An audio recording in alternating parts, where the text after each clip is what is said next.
This is your Super Mighty Chameleon 3D by Martin system. This is the crown jewel here of this whole system.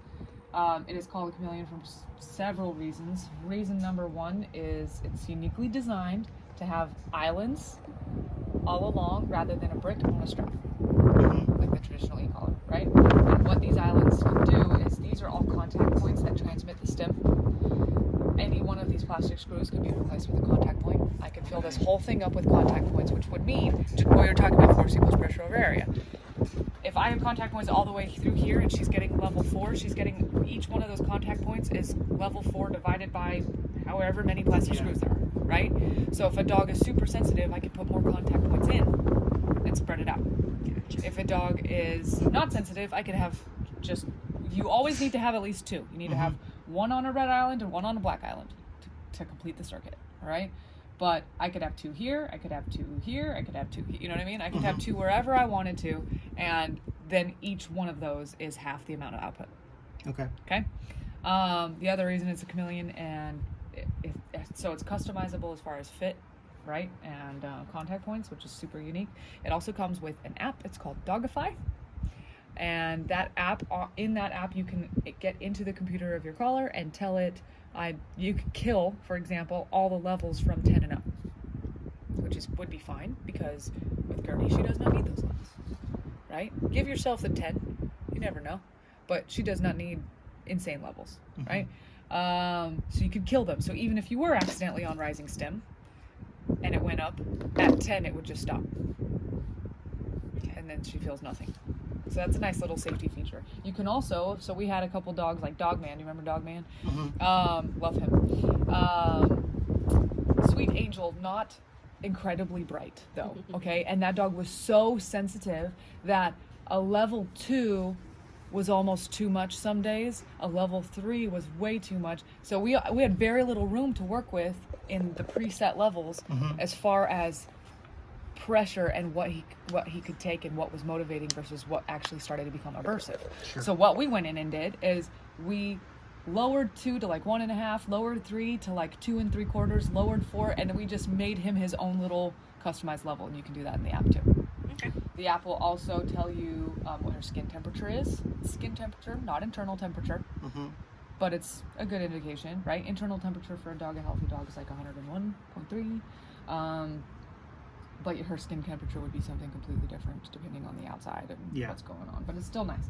Another feature of this collar, well, the app does a few other things too that are cool. Like it'll tell you from a distance, as long as she's within Bluetooth range, because it's working over your phone. As long as she's within Bluetooth range and you're wondering why she's not listening to you, or maybe you're asking yourself, is it even working? You can look at your phone and tell whether or not you have contact with the skin. This only works if you have contact with the skin and the circuit's closed, right? Right. So you can look at your phone instead of getting Gertie back and checking everything, and I'll show you how you're going to check that anyway, so you need to know. But you can look at the phone and it'll be like, nope, you've lost contact. Well, no wonder then. Okay, so then I can skip those diagnostics because that's probably my problem, right? Anyway, so the app is pretty cool. It's called Doggify, Doggify. Another cool thing about this is the contact measurement feature. Especially when you have a dog that has a bunch of wrinkles all over in here. So what will happen with wrinkles is you'll have contact, and then she will close her skin, and the wrinkles will actually push the contact point away from her skin because it's in a fold. Right. So you need to get it nice and low. You notice I usually put it on really low and nice and snug, and you'll see that because all the wrinklage can happen up here. It might look like she's choking when she's not because all of her skin is just hanging out on top, but I do that because then all of that skin can do whatever it wants to do and I still have contact down here. Okay? So that's strategic and important. That it also helps that your contact points are off to the sides. Don't forget to manually also check them every once in a while. Always check them, yeah. But the contact measurement, what that'll do, so you notice if you turn it off, it sings down. And when you turn it on, like the old Microsoft. So contact measurement, I'll put it in the shadow so you can see better. The lights are dancing. They're actually going in a circle like this. All right.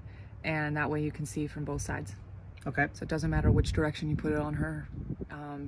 we can look at this and say, okay, we know for sure we have no contact. Now we have contact. This feature lasts for about 90 seconds. So you have 90 seconds to get it on and snug, and then to check. If for some reason you put it on and you're like, that definitely was more than 90 seconds, because I always think it's way shorter than it really is in real life, then while it's on, you can always turn the collar back off, like while she's wearing it, right? And turn it back on and see. So it flashed once and was like, no, we're good. Okay. Okay. See that? All right, so another thing that the lights do. Do we have a dead collar? I don't think we do. I need to prepare.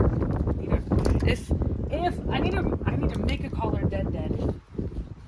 We actually go splicing it because so the lights you have for contact measurements, and that's the one that tells you whether or not you have contact. It's a really awesome feature. It's probably the most important function that the lights do.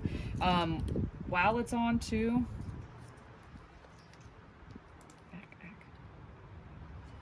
So now I know it's on. And we already saw, if I stim, the lights go. If I stim, the lights go. All right, and otherwise it'll have a standby mode light. So it says, yeah, I'm on, I'm waiting. Okay. All right, those are the three main lights that you're gonna see on an ordinary day.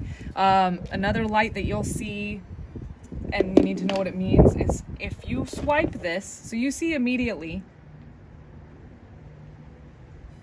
pretty much, right? There's a slight pause and then it immediately goes up. And see the light. There's a light when I touch it, and then there's a sound, okay?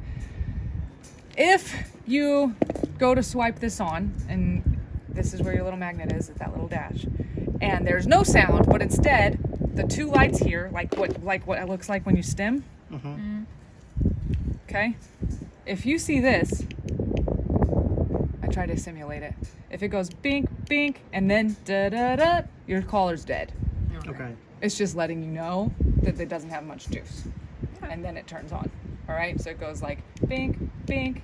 Although it's faster than that, I can't make this go faster. Bink, bink. Kind of. It'll flash, flash, and then turn on. All right? Yep. And that's your clue that we're probably losing battery. And that's also why when I first turned this on, it kind of flashed once, that I want to go throw it on the charger, just in case.